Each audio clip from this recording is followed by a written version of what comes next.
Hey everyone, my name is KHALISA RAE THOMPSON, and I'm coming to you live from Durham, North Carolina, where I will be reading poems for and in support of the YMI Cultural Center in Asheville, North Carolina, with their program Hands On, which gives cultural resources to underserved and undervalued and underrepresented African American families and children.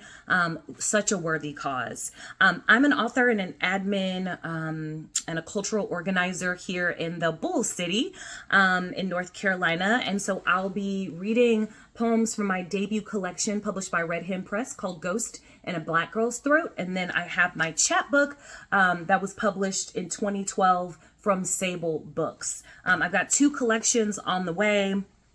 And so I'm really excited to read from work that is still very ever present, although it was published several years ago. I'm going to read the title poem, which is Ghost in a Black Girl's Throat.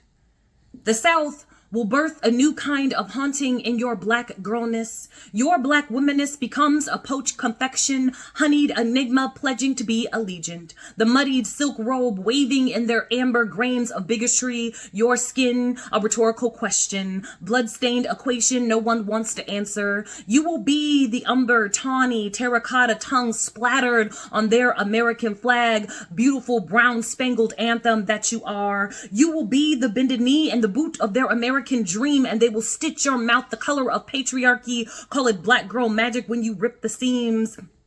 Southern Belle is just another way to say stayed in her place on the right side of the pedestal, and your sun-kissed skin will get caught in a crosshair of questions like, where are you from? No, where are you really from? And you'll get asked where you from, or then you would ask, how are you doing? Like, these questions aren't a thing that made you forget where you're from, a tapestry of things that force the continent to the back of your throat, because that's where they will come for first, your throat, that they know that be your superpower, your furnace of rebellion. So they silence you before the coal burns, resurrect monuments of ghosts on your street to keep you from ever looking up, build a liquor store on every corner so we don't notice the curated segregation, call it redistricting. Our cities muzzle the men with gallows for tongues, call it obedience school, synthesize ghettos, graffiti them in gold, and call it urban redevelopment.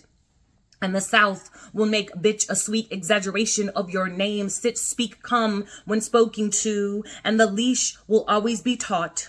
Always gripping around a word you never said. Your body an apparition, hologram of its former self. Too much magic in the room turns sorcery, witchcraft, and we be witches. Reassembling the chandelier of our reflection, we spin a web of shade and make it a place to rest under broad oak that it is. They will suck the jubilation from our gatherings. Now it be a cancer, but we will clap back with shaking hands, because that's all we got.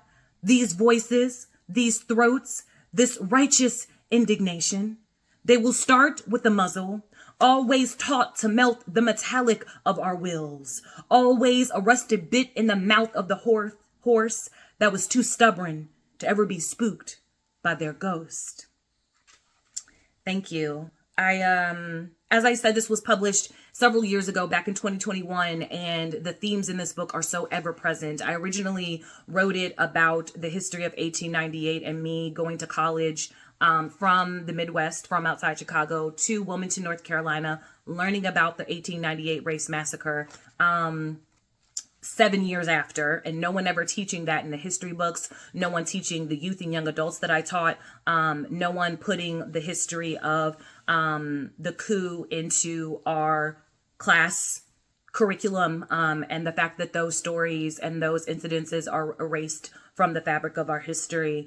So next I want to read American Made. This is for Raven Simone, who was interviewed by Oprah, and she said, I am an American. I'm not African American. I don't know what country in Africa I'm from, but I do know my roots are from Louisiana. I'm an American, and that's a colorless person.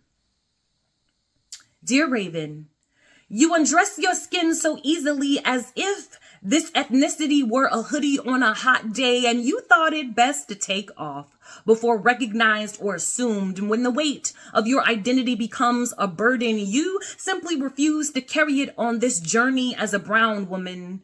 But who are we kidding? We were both the light-skinned girl everyone in school asked, "What you mixed with?"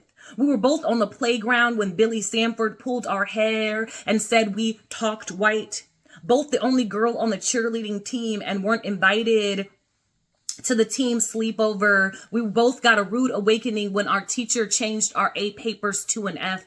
But we stay trying to remove all this dead weight and tool all these centuries of Ghanaian beading and Cape Town stitchwork like they don't know where we were made. We stay climbing inside someone else's silhouette, trying to obliere unzip the Monty Claire passing skin. But I will always be the black ball gown in a room full of white wedding dresses, and I am reminded every day, against this taffeta backdrop of muted hues and random fabric, equality turns into invisibility the longer we exist. Saying I don't see color means I don't see you.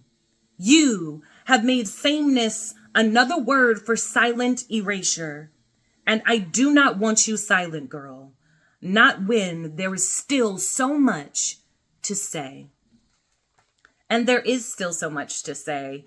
Even today, there's still so many battles to be fought, so many wars to be won in this fight for justice and equity and equality. Those are becoming curse words. And so I want to keep that fight for equity alive through poetry. And so I'm going to read Body Apology as I wind down my poems. I hope something I say today touches you, heals your heart, changes your heart, and whatever it was meant to do, that it does. This is Body Apology. Today, I left a space so white bodies could inhabit more comfortably. Today, I got out of my seat so a white family could sit in my place. Today, I accommodated a white body. No, thank you. I am often accommodating. Today, a white family stood against me, pressing against my back. I was expected to leave, never asked. I should have planted my black body instead of being uprooted from my seat like a weed to be plucked. Today, I was an apology. I apologize for my presence and no one says thank you. I apologize for my presence often. I get cut off. I end up apologizing. I am pushed off, pushed past, walked in front of. Excuse me? No response. Sometimes I go to white spaces, plant myself, just because I know my roots aren't welcome there. I'm going to wrap up with two last pieces that hopefully are encouraging to leave you on a really good note. I must have wandered into the woods, open palm, stitches gushing, my 20-year-old something wounds, advertising there has been broken here.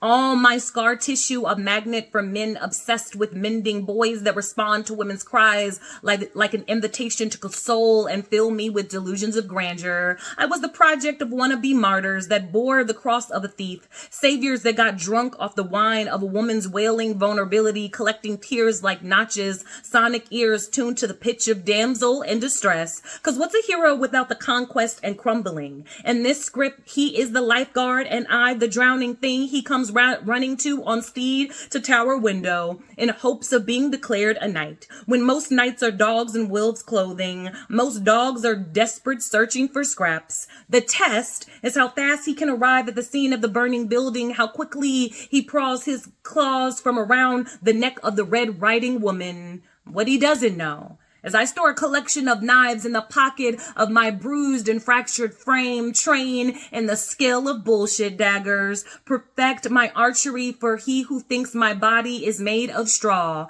And all my mouths have compasses, all my hearts have bow and arrows, and I use Prince Charming's cheating ass for target practice. All right, that's a fun one. And I'm going to end on phenomenal bones. And I hope you all had a great time. When did we lose our phenomenal? I think we left it on the back stoop, abandoned it for anyone to pick up and call their own. I think we tucked it under our tongues, let it dissolve and melt away, but the taste of it still lingers. I think we spread our phenomenal across beds in the backs of cars where we opened it for anyone who said the magic word. I think we smeared it on counters and couches and made it a jam or marmalade to lick off for satisfaction. But woman, you have been phenomenal and everlasting since the beginning of time. Since the Nile and cradle of civilization, and Lucy, your phenomenal bones are proof that we were once here and breathing and everything. Our brown bosoms have brought nations to their knees. Our open mouths have made even the most powerful cower. Our brick and mortar skin has always been a phenomenal destination. Brownstone thighs, handcrafted cathedrals of a waist. Sweltering temple lips, a museum of a mind. We will find our phenomenal when we stop looking and just be. Thank you guys so much. Don't forget Ghosts in a Black Girl's Throat and Real Ghosts Have Real Problems. Upcoming next is on Unlearning Eden, forthcoming as we're shopping it around as we speak. So shout out to Western North Carolina and all the work that they're doing. Thank you so much for having me 10 for 10.